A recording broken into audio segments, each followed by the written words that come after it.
السلام عليكم ورحمة الله وبركاته walaalahaygan aadka aad ku jeclay soo dhawaada qalbi furan iyo niyad saafi ah u soo dhawaada waxaan idin leeyahay mahadsanidin ilaahay dartiis ayaan idin jeclahay sida quruxda badan aad ii soo dhaweyseen aad like-ta iyo subscribe-taba intaba aad igu saarteen waxaan idin leeyahay mahadsanid hadda abaliida joogteen soo dhawo walaashay mise walaalkay hadda igu cusub tahay wajigan hadda kugu cusub ee waxaan ku leeyahay walaalkay mise walaashay adiga ayaan wax kugu noqon karaa adiga ayaan wax kugu ahay marka subscribe-ta ii saar like-tan ha ilaawin sheertan ha ilaawin okay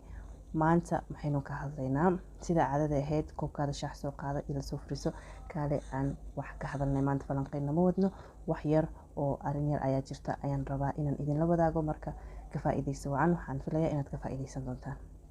okay arinta waxay tahay sida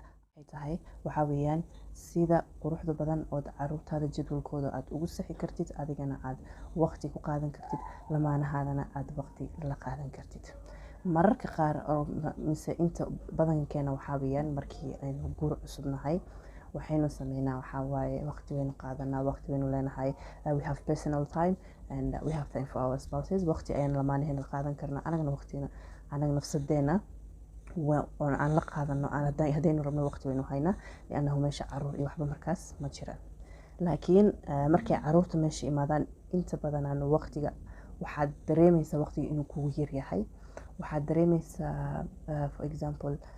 it's like you don't have enough time inaad wax qabatid markaasoo kacdi waa un ayaga ilaa ay ka sax mararka qaar ayaga unbaad daba taagan tahay wallaahi marmar waxaa jirtaa oo xitaa salaada markaad tukanaysid waqtigii inaad qabsatid mooyaane inay ku dhaafto wax yar ayaa kaaga dhiman liannahu maanta dhan cunugana oynaya xafaayad ka bedel cunugana saan I don't know inay ila aragteen but welcome to the world of motherhood la dhahaa anaga horta intaan jadwalkan si fiican u qabsanin wallahi aad iyo aad ayaan ugu rafaaday because habeenkii waxaa arkaa anigoo daalan oo waxba qabsan karin intaa qabaysto oon salaadii tukada hore la agsi dhaca laakiin jadwalkan markaan aan fahmay oo jadwalkan quruxda badan hadda aan raba inaan idinla wadaago markaan dejistay wallaahi alcadiim xasilooni badan ayaan dareemay nasasho badan ayaan dareemay waqti aan nafsadeeda la qaataa hadda maxaa la yiraahdaa cibaadadeyda iyo dheer aniga iyo lamaan badan ayaynu soo qaadanaa marka waxaan rabay inaan idinkaaga faa'iideeyo hadda hooyo cusub tahay misane maxaa la dhahaa jadwalka weli si fiican kugu saxmin inaan ku caawiyo ayaan doonayaa walaashay mise walaalkay marka walaalkay adigana xaaskaada waa la wadaagi kartaa mise qof walaasha ah mise qof markaas adig kugu dhow oo og inuu dhibkan haysto marka waxaad samaynaysaa number 1 caruurta markay subaxdii soo kacaan make sure inaad cunto hore ka siisid caruurta hadda caana ugu bilowday markay yar yihiin oo sanad iyo 2 sano markaas ay jiraan 3 sano caanada marka hore markaad siinaysid waxay ka xiraysaa cuntada waxaana arkaysa waqti xun ay quraacanayaan meaning waqti fiican ma qadaynayaan marka subaxdii markay soo kacaan waxaa samaynaysaa cuntadooda jecel inay mishaari siistaan which is very good haddii cunugaada mishaari ku ogol yahay siiso dad waxaa jirto aniga camal ilmahayga mishaari ma jecla soo cunada caadiga ah quraacda ah ayaan u hagaajiyaa oon siiyaa immediately markaad siisid kadib ayaa waxaa samaynaysaa caano kulul aad siinaysaa markaad siisid wixii nadaafad ah dhinacada jadwalka aad ku degan yahay aniga wixii aan sameyn baa ku sheegaya marka dhanka nadaafada aad uskanaysaa markaad nadiif ka dhigtid oo ay ku qurux badnaadaan wixii adayska wixii dhan u dhamaysid oo ay fadhiga iyo wixii kugu cayaarayaan waxaad samaynaysaa waxaa weeye adigana markaas waaba quraacnay moogtahay gurigaada iyo waxaada iyo meesha kaa buusan meesha kaa halaysan ayaad hagaagsanaysaa haddiiba aad caafimaad qabtid mararka qaar dumarka waxaynu qabnaa wax cajis iska naga soo booda noogu dhigo liannahu hooyo haddaa tahay cajis badan ayaa iska jiro daal badan ayaa iska jiro waa la fahmi karaa marka after you do that maxaa samaynaysaa waxaa u hagaajinaysaa cabitaan yar oo macaano ayaga ay jecel yihiin oo fresh ah waa u shubaysaa markay cabaan marka la ilsiyaday ku dhahan ugu celceli intii qadada laga gaarayo fruits iyo waxaa siisi after that markii qadadoodii diyaar ay u noqoto make sure qadada by 1 xilliga duhurka intii la gaarin inaad siisid markaad siisid oo ay ku cunaan waxaa siinaysaa aniga ahanteyda hadda waxaan sameeyaa ayaan idin sheegaya marka haddaad ila soo tijaabinaysa maasha Allah waan ogahay natiijo qurux badan ayaa idinkaga soo baxayso markaad siisiin xafaayadii waxaa laga bedelayo haddii cunugaada xafaayad laga bedelin maasha Allah marka he's clean or she's clean marka saas u dhamaysid biyaha siinaysaa biyaha markay cabaan sariirtooda ayaad keenaysaa marka sariirta geysid oo ay ku hurdaan waad seexinaysaa ilaa adiga casirada inta laga gaarayo ilmaha way ku jiifaan. Intaas waqti ayaad adiga isla qaadanaysaa li'annahu guri waaba hagaajisa haddii qofku caawina u joogana waaba extra maasha allah waay. Wadaa waqti haysatid waa nadaafadaada iyo waxaada iyo adduunkaada ayaad ka fikiraysaa oo xilligaas ah iyo cashadii iyo wixii lagaa rabo ayaad isku dabaridaysaa. Markii aad dhamaysid caruurtaadii markaysaan usoo kacaan waxaad samaynaysaa maxaa waaye waxaad siinaysaa wax kulul. For example haddii caano ku cabaayaan waa very good. haddii dad waxaa jirto oo caano kala siiyaan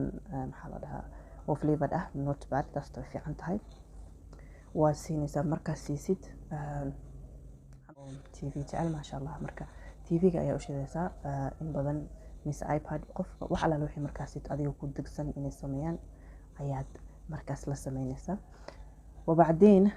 cashadoodii ayaaba diyaar ah intii maqribka la gaarin way casheynayaan. wabacd markay casheeyaan nadaafadoodii waxooda ka fikir meeshii hal saac lagu gaarana wax kulul caano mise waxay cabaan sii. marka ay cabaan sariirtooda ayaad gelinaysaa. markaasna adiga waqti ayaad lamaanahaadii la qaadan kartaa wixii casho ah markaasaad cuni kartiin idinkoo labadiina ah oo jawi degan ah oo markaas qof walba ishihiisa iska soo bixiyay oo maxaa la yiraahdaa iska fadhiyo sheekaysta waqti waa isla qaadan kartiin. marka caruurta waxaad samaysaan mideeda kaleeto bara sidii qolka keligooda u samaysay nadaafadooda u hagaajisay. sariirta qof walba sariirtiisa saar maca salaam leh ducaa u aqri ka daba aqriyaan. marka good night hadii habeen tahay hadii maalin tahay wixii dhan saxda ay leedahay waa kasoo tagaysaa. marmar le kor ka fiirinaysaa inay saxdeen inay sariirta kasoo degeen. hadday kasoo degaan hataa waad ku celinaysaa sariirtooda waad kasoo baxaysaa. 2 beri kugu qaadan aniga actually 3 beri camal ay ugu qaadatay inay si fiican u bartaan. intaasoo tahay aniga naftarkeyga ayaan ka go'i waayay inaan qolkooda inaan geeyay mooyaane mar hore ayaga la qabsadeen qolkoodii.